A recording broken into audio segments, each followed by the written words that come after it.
Yep, Barkey's in. Yeah. What does his return do? Depth at center and all the positions between face-offs, power play, penalty kill, line matchups, especially when you get out on the road and they have such a dominant line, offensive line. You need to have more than one center, and really Anton Lundell's line has just been fantastic for us in Barkov's absence. So just the depth at center is felt possibly more than any other position. What's impressed you most these first 10 games about how your team has been able to find wins in the absence of key players? I think, Katie, we're still working on that identity. And I don't mean the whole package identity. Every team has its challenges every year, and I think that changes. And back 2 years ago, it took us about 5.5 months to get to a level that we had a chance to compete at last year. I think our challenge actually is we got to February, I think we were sitting in first place. We still had 6 weeks to go before the playoffs started, so we went on a big swoon. And then this year's emotional energy. We've been good against teams that we have playoff history with. Did not like our game in Buffalo when we came in here. And it has nothing to do with Barkov and Tkachuk being out of the lineup. It has everything to do with how you play, what you look like when you play. So we've got lots of challenges in a good way that we need to face and deal with. We're getting on a plane after this game going to Finland. There's an awful lot of excitement about that. But handling your day and living your day and not getting too far ahead of yourself and then finding the emotional energy to play a more consistent game of hockey is our challenge. Like you said, you've been playing some really good hockey since that last loss here in Buffalo. How do you think that loss affected this team and maybe helped you guys? When you lose a game, what you don't want is to have 100 problems in that game. If you do, you don't even look at the video again. You just walk away from it, move on to the next, try to reestablish yourself. But clearly, we gave up 4 breakaways in that game. In terms of our identity, there were things that we just did not do in that game, and it was obvious. I mean, I had 13 clips, and they were all identical, and it was all the same problem.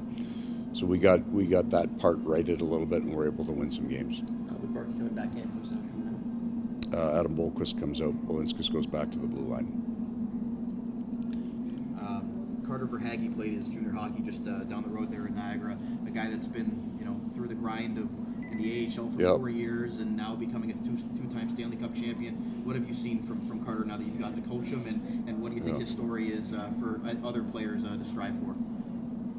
Well, he is an incredibly unique player. I don't think I've ever coached anybody like him. He's not a playmaker. He is certainly a pure shooter, but for a guy who scores at the level that he does, he's not a perimeter seam player. He's not looking for open ice. He doesn't play an easy game. He would be a bit of an identity player for us because he's been able to take a skill set that says you could probably play around the outside and decided not to do it. And that maybe is just scratching and clawing to get into the National Hockey League. And so he's had to maximize everything that he has, and he's turned himself in some ways into this prototypical playoff grinder. He's not physically heavy, but he's on the puck as hard as anybody that we have. And then he has this incredible instinct and set of hands. He can get the puck off his stick. The one thing that you would know or wouldn't know about him is that he watches video just about every day and constantly, I need to get better, I need to get better. Those are words that he's used. I think he's just trained himself to do that because he had to get to the league.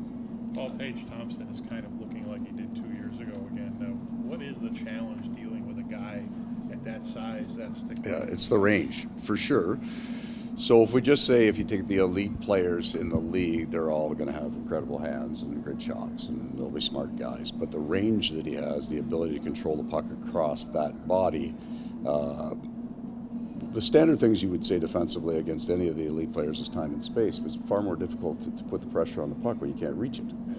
So he can keep it across his body, take it across his body, he moves very well with it. He's a lot to handle. We view him as one of those unique players in the National Hockey League when we play Edmonton or with the 2 big centermen they have there. There are some guys you almost have a different game plan because their skill set is highly unusual. I'm sorry? Yeah, Sergei plays tonight. Paul, imagine he wanted to get back as quickly as possible anyway, but Barkov getting back in time to get to these Finland games. What do you just sense it was a relief when you heard it, but that wasn't going to be, that he'd probably be back in time for that? Yeah, he went into the boards in game 2. When you see it, you're going, well, it can be arranged. You've seen those things be 3 months, right? But by the time we got into the locker room, it was on the goalie pulled shift, so it was right at the end of the game. He was moving around on it. We knew at that point, we felt it was a shorter term. injury.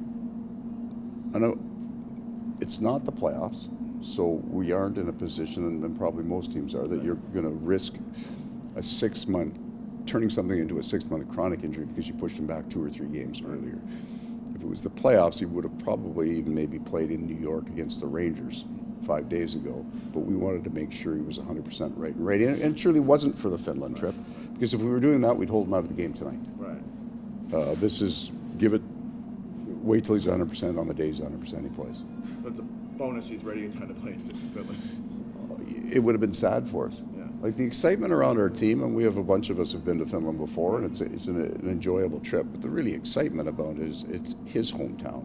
He means so much to us, not just on the ice, just as the character and the personality that he is, the identity that he's brought to this team, how the players treat each other. He's a huge part of the team's culture.